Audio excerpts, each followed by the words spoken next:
साधन जर काय तर ते ईशाप्रमाणे आहे, इंद्रियाला प्रमाण आहे. लक्षात घ्या. सद्गुरु वीण अन्य जर जीवाला काही द्या हो याला, सद्गुरु वीण जे साधन या जीवाला देसाल ते विषयाप्रमाणे आहे, इंद्रियाला प्रमाण आहे दादा. कासाठी ओहो आत्म्या धर्म तुझा जाना कर त्या परदेवाचे ध्यान, कर त्या परदेवाचे ध्यान. आत्म्याचा धर्म आहे जो ईश्वर परेपरीच्या पलीकडचे आहे, त्याचं नाम त्याचं ध्यान करणं या जीवाचा धर्म आहे दादा. आणि आपल्याला त्याच वाटेनं जायचं आहे. म्हणून म्हणते आहो जमला ईश्वरा दादा,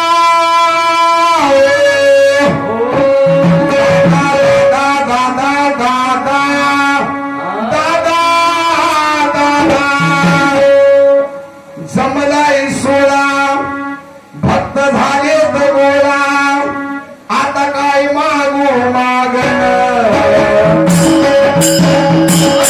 एवढे भक्त गोळा झाले देवा. कुठं उठा उठा हो समस्त वाचन भजा गुरु दत्त, आणि तेने तुमचे किलमिस जळतील हारतील तीर्थाप. मग दादा उठा उठा हो समस्त वाचे भजा गुरु दत्त, तेने तुमचे किलमिस जळतील हारतील तीर्थाप. तीर्थ भारतात काय? मग हे तीर्थ भारतात याला भजन कोण? कोणाचे हल्ले? मग शास्त्र म्हणते कर्मभूमीच्या देवता ठाई ठाई बहुरूपवंता, तेही नाम जपती सर्वता नावजोगाचे सप्रेम.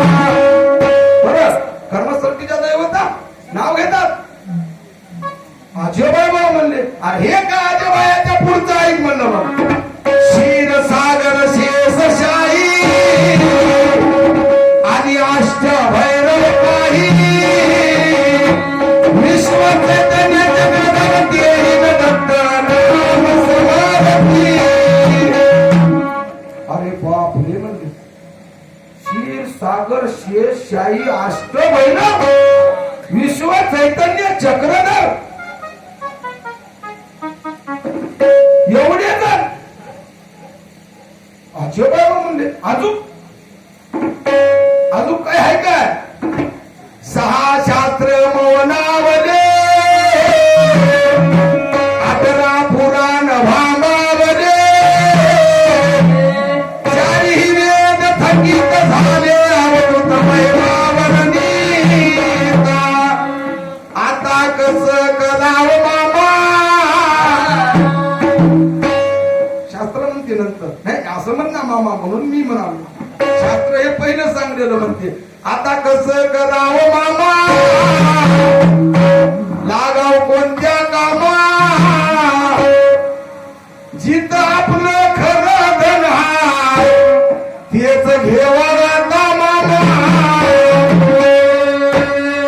शास्त्र म्हणते कुठेही जाऊ नको, देवाविना प्रेम नाही, देवाविना या जीवासी सांगता तुझा कोणी नाही, देवाविना गती नाही.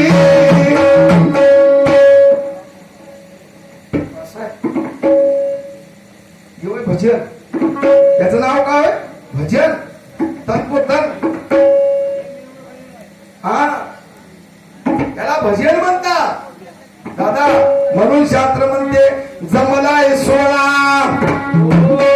बालू पाटील. मलाच म्हणाला याच्यात बालू पाटील दुसरा नाही. जमलाय सोळा भक्त झाले तर गोळा, आता काय मागू मागण. अहो जमलाय सोळा भक्त झाले तर गोळा, न काय मागू मागण. काय मागायचंय? मरण आनंदानं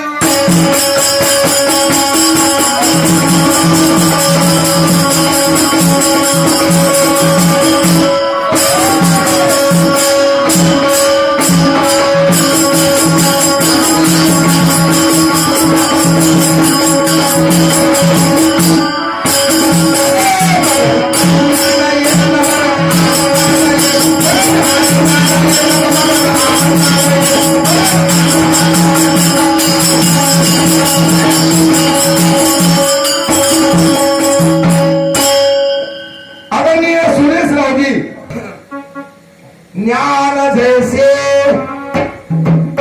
सत्वगुण आचरावे,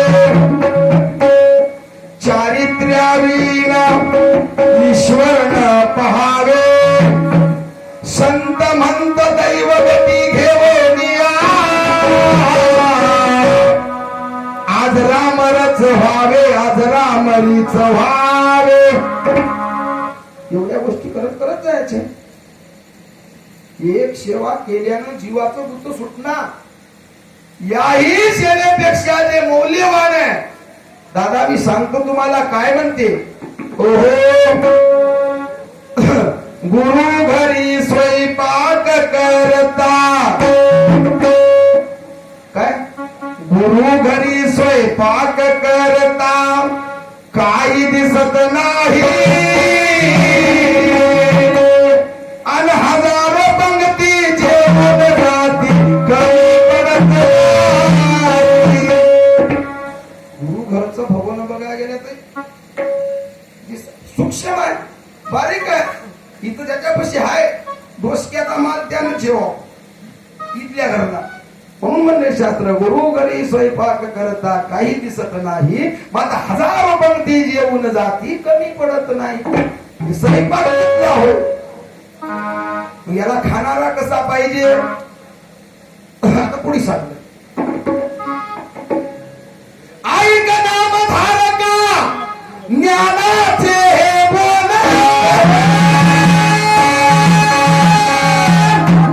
ईश्वरावी न जगिया सर्व साधन की भेद, सर्व साधन की भेद. आता नामधारकाला म्हणाले भगवत, नामधारका देवा विन या जगातलं सगळं साधन फोल आहे. मग देवा देवत माणसं बकलही म्हणाले तर, अरे दादा बरोबर आहे. दैवत आणि देव याच्यामधला फरक जाणत्याला कळते, आणि जाणता जर मला येवावं लागते तेव्हाच दत्तरायाचं भजन करते. दत्त दत्त मनामुखी संसार होईल सुखी, आणि देव दत्त मनामुखी. का प्रपंच सुखाचं करायचं आहे का, दत्त म्हणून बघा टणटण रोगाची ना. दुसरं म्हणू नये म्हणजे असं म्हणणं नाही, त्याचा विपरीत पर्यास काढू नका. म्हणजे कसं होते हे बघा, सूर्यावर थुकल्यानं थुका जाईना, लक्षात घे. वारकरी संप्रदाय ज्या जागी आहे त्या जागी तंतोतंत आहे. माझ्यासारखा मूर्ख डाग लावतो म्हणजे लागणार. आनंद संप्रदाय ज्या जाग्यावर आहे त्याच्या जागी तोही संप्रदाय तंतोतंत श्रेष्ठ आहे. त्याला जर कोणी डाग लावतो म्हणजे लागणार. दादा लक्षात घ्या, आपण जळके मळके तुळके लोक व्हा. ज्या साधून जीवन अख्खं आपलं लाख वर्षाचं आयुष्य तिथं घातलेल्या लोकांचा सायास आहे, आटास आहे. अहो देवाजवळ मांडीला मांडी लावून बसल्यानं आम्हाला काही येईना म्हणले. दादा राजा आरळक ईश्वराच्या मांडीला मांडी लावून बसला नाही का, यदुराजा देवाच्या मांडीला मांडी लावून बसला नाही का, माया अनुसया ईश्वराच्या मांडीला मांडी लावून बसली नाही का. देवाच्या मांडीला मांडी लावून बसल्यानं आम्हाला काहीच जमणं आले म्हणून म्हणले तालुक संत. आता आम्ही त्या संताचं ग्रंथाचं वरलं वाचूनच आमच्या भायावर व्हायला.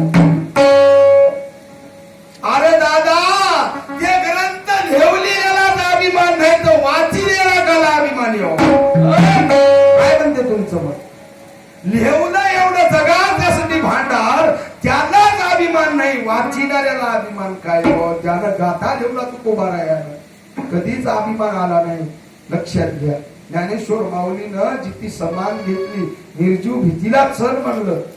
झाली, त्यांना अभिमान आला नाही. मग एका म्हणण्याबरोबर भीतपळा सुरू झाली. त्या ज्ञानेश्वर माऊलीला अभिमान आला नाही. लक्षात घ्या, यदू राजा अवधूत भगवंताच्या मांडी लावून बसला आणि देवाला विचारू लागला, देवा जन्म मरणाचं बुद्ध कसं सुटते रे? अरे दादा तुझं सुटलंय तेव्हा तर देव बसलाय, तुझं बुद्ध सुटलंय तेव्हा तर देव मांडी लावून बसलाय. हे संताची क्वालिटी आहे. मग आपण तर ग्रंथ वाचवाले, आपण ज्यानं ग्रंथच तयार केलाय त्याला अभिमान आला नाही तर आपल्याला काय अभिमान हो? म्हणून शास्त्र म्हणते जमलाय सोळा